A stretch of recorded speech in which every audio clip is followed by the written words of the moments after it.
This channel does not promote any violent, harmful, or illegal activities. All content provided by this channel is meant for an educational purpose only.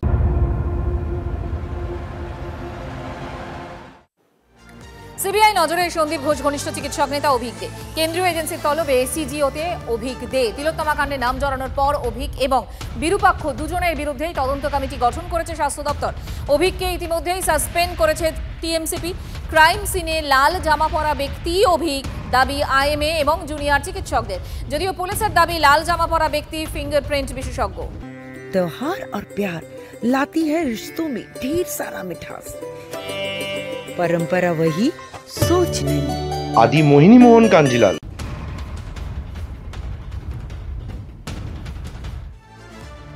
এদিকে CBI তলব পেয়ে সিজিওতে বিরূপাক্ষ বিশ্বাস, সন্দীপ ঘোষ এবং সুদীপ্ত রায় ঘনিষ্ঠ চিকিৎসক বিরূপাক্ষ বিশ্বাস CGO কমপ্লেক্সে তিলোত্তমা ধর্ষণ খুন মামলায় তলব বিরূপাক্ষ বিশ্বাসকে। তিলোত্তমার মৃত্যুর দিন আরজি করে গিয়েছিলেন বিরূপাক্ষ বিশ্বাস।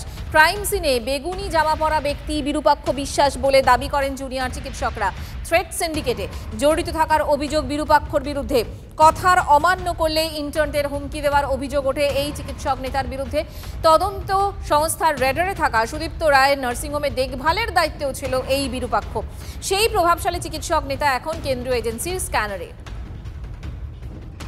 কথা বলে এসে আমি নিশ্চিত সেমিনার হলে আপনি ছিলেন, কথা বলে এসে আমি কথা বলছি। ঠিক আছে, আপনাকে কিছু ডকুমেন্টস আনতে বলা আছে? না, সন্দীপ বাবুর সঙ্গে তো আপনি ঘনিষ্ঠ ছিলেন।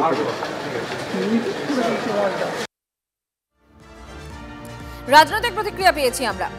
অধীর রঞ্জন চৌধুরীর কি বক্তব্য, পাশাপাশি লকেট চট্টোপাধ্যায়ের কি বক্তব্য শোনাবো আপনাদের। ডাকতেই পারে বহুত্তর আছে বিরূপাক্ষ। সন্দীপ তো শেষ কথা নয়, গোটা ব্যবস্থাটাই দুর্নীতিগ্রস্ত, গোটা ব্যবস্থাটা ক্যান্সারাস হয়ে গেছে।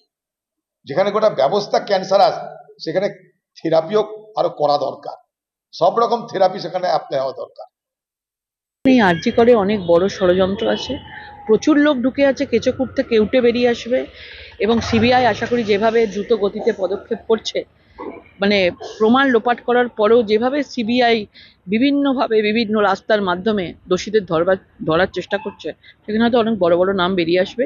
আজকে বিরূপাক্ষ এসছে, কালকে দেখবেন বড় কোনো প্রভাবশালী নেতা আসবে।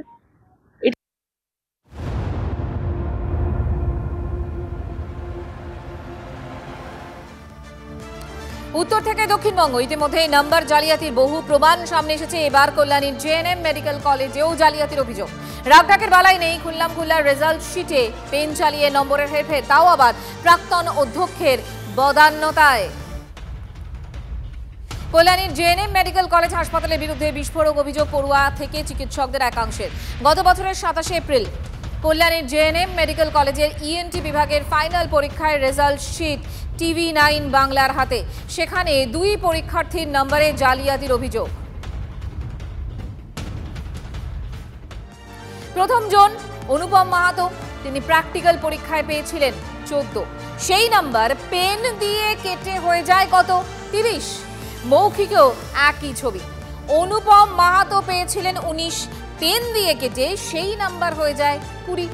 প্র্যাকটিক্যালের পাস মার্ক ছিল 50, কিন্তু পরীক্ষার্থী পেয়েছিলেন 33, মানে ফেল। তো পেন দিয়ে নাম্বার কাটার ফলে পাস মার্ক হয়ে যায় অনুপম মাহাতোর, ফলে মোট নাম্বারও 107 থেকে বেড়ে হয়ে যায় 124। দ্বিতীয় জন হাসানুর জামান মণ্ডল, তারাও রেজাল্ট শিটে প্রভাবশালীর পেনের ছোঁয়া, কারণ তিনি প্র্যাকটিক্যাল পরীক্ষায় পেয়েছিলেন 20, সেই নাম্বার পেন দিয়ে কেটে হয়ে যায় 30। প্র্যাকটিক্যালের পাস মার্ক 50, সেখানে 40 পেয়েছিলেন হাসানুর জামান মণ্ডল, মানে ফেল।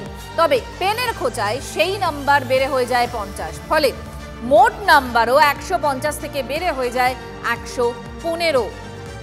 কারসাজির এখানেই শেষ নয়, রেজাল্ট শিটে কাটাকাটি করে সেখানে পরীক্ষকদের সই নকলও দিনের আলোর মতো স্পষ্ট।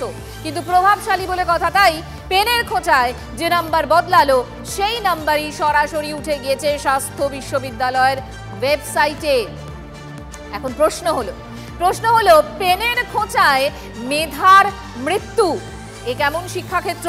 প্রকাশ্যে নাম্বার জালিয়াতি কিভাবে সম্ভব? পেন দিয়ে কেটে নাম্বার বেড়ে গেল, কর্তৃপক্ষের নজরে এলো না, নাকি এর পিছনে রয়েছে প্রভাবশালীদের প্রত্যক্ষ মদত? ফেল করা পড়ুয়া চিকিৎসক ফলে যদি ফেল করা চিকিৎসক হয় তাহলে রোগী বাঁচবে তো? আন্দোলনকারী চিকিৎসক তমনাশ চৌধুরী কি বলছেন শুনবো।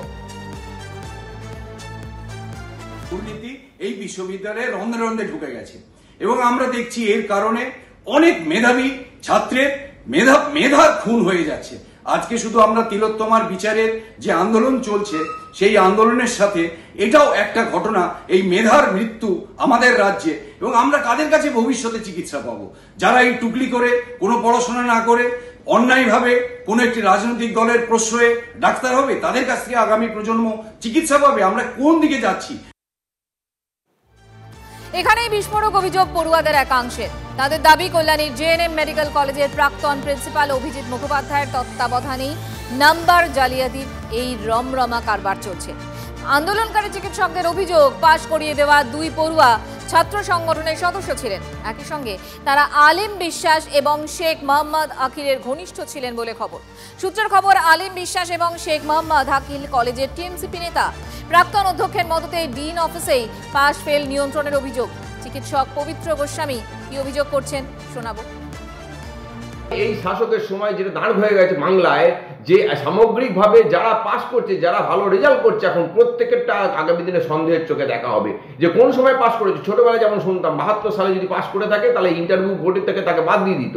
এইটা আগামী দিনে এই যে 10-12 বছর 2011 থেকে যারা পাস করেছে তাদের আগামী দিনে এইটা হয়তো শুনতে হবে। এটা মারাত্মক ঘটনা। একবার নয়, অভিযোগ দিনের পর দিন। ঠিক এভাবেই কল্যাণীর জেএনএম কলেজ হাসপাতালে চলছে নাম্বার জালিয়াতির বড় ষড়চক্র।